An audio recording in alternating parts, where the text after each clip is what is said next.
اس کو مقتدیوں کا لحاظ رکھنا فرض ہے۔ جماعت کرواتے ہوئے درمیانے درجے کا سجدہ کرے، سبحان ربی الاعلیٰ پڑھے، یا سبحان قدوس رب الملائکۃ والروح پڑھے، یا سبحانک اللہم ربنا وبحمدک اللہم اغفر لی پڑھے۔ یہ دعا پڑھ لے 2 دفعہ 3 دفعہ کل 5-6 دفعہ یہ دعا پڑھ لے، یہ معتدل سا صدقہ اپنا سجدہ اس کا ہو جائے گا، تاکہ مقتدیوں میں بیمار بھی ہے، کمزور بھی ہے، بوڑھا بھی ہے، بچے اور عورتیں بھی بعض دفعہ نماز میں موجود ہوتی ہیں، ان کے لیے ضامن نہ بنے۔ سجدے میں جماعت کرواتے ہوئے امام کو چاہیے درمیانے درجے کے ارکان کا اہتمام کرے اور اس دعا کا وہ فائدہ حاصل کرے۔ اور جہاں پر جو کہا گیا فَاجْتَهِدُوا فِي الدُّعَاءِ، دعا کثرت سے کرو، دعا میں محنت کرو۔ جب دعا کی کثرت اور محنت ہوگی، سجدہ لمبا ہوگا، تو وہ نفل نماز میں ہے۔ نفل نماز میں سجدے میں جب رکھو سر، تو پھر آپ 10-10 منٹ سجدے میں پڑے رہو، دنیا کے فائدے بھی بڑے ملیں گے اور آخرت کی درجات کی بلندی کا سرٹیفکیٹ بھی لے کر اٹھو گے۔ ایسا سجدہ کر کے تو دیکھو خدا، آپ کو میں نے توجہ میں پہلے بتائی تھی نا بات، انگریزوں نے تجزیہ کیا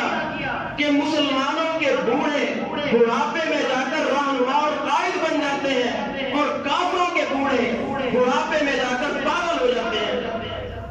اور ایک نتیجے پر پہنچے ہیں۔ نتیجہ انہوں نے یہ کہا ہے کہ ایک سجدہ ایسی چیز ہے کہ سجدے کی برکت سے ان کے بوڑھے بڑھاپے میں جا کر امتوں کی رہنمائی کرتے ہیں، اور سجدہ نہ کرنے کی وجہ سے ہمارے بوڑھے وہ بڑھاپے میں جا کر پاگل ہو جاتے ہیں۔ اور انہوں نے میڈیکلی وجہ آپ کو بتائی تھی، یہ بتائی کہ سجدے میں جب بندہ سر رکھتا ہے تو دل اس کا اوپر ہو جاتا ہے، دماغ اور سر اس کا نیچے ہو جاتا ہے، تو دل کا خون کا پمپ کرنا آسان ہوتا ہے، تو دماغ کو جتنا خون چاہیے ہوتا ہے وافر مقدار میں دماغ کو خون کی انرجی بھی مل جاتی ہے، آنکھوں کو بھی انرجی فراہم ہو جاتی ہے، کانوں کو بھی انرجی فراہم ہو جاتی ہے، اور بھی یعنی جو سر کے حوالے سے جتنی ضرورتیں ہوتی ہیں وہ ساری انرجی کی ضرورتیں پوری ہو جاتی ہیں سجدے کی برکت سے۔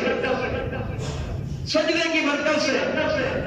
نماز کے طبی فوائد پر اہل علم نے کتابیں لکھی ہیں، اور ان میں آنکھوں کی بیماریوں پہ جملہ امراض کا حل لمبا سجدہ بتایا ہے۔ نماز کے طبی فائدے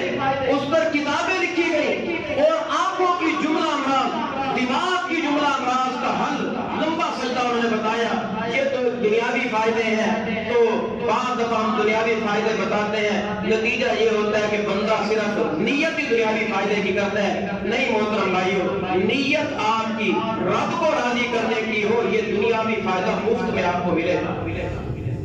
نیت آپ کا فقط اللہ کی رضامندی ہونی چاہیے۔ اقرب ما یکون العبد من ربہ، بندہ رب العالمین کے بے حد قریب ہوتا ہے، وہو ساجد، جب سجدے کی حالت میں ہوتا ہے، فاکثر الدعاء، نبی کریم صلی اللہ علیہ وسلم فرماتے ہیں سجدے میں کثرت سے دعا کیا کرو۔ تو سجدے میں دعاؤں کے حوالے سے ادب بتائے گئے۔ یہاں پر ایک وضاحت اور بھی سن لیں، ہمارے معاشرے میں ایک رواج کا چلا ہے، فرض نمازوں کے بعد سلام پھیرنے کے بعد بعض لوگوں کو دیکھا گیا ہے کہ وہ سجدہ،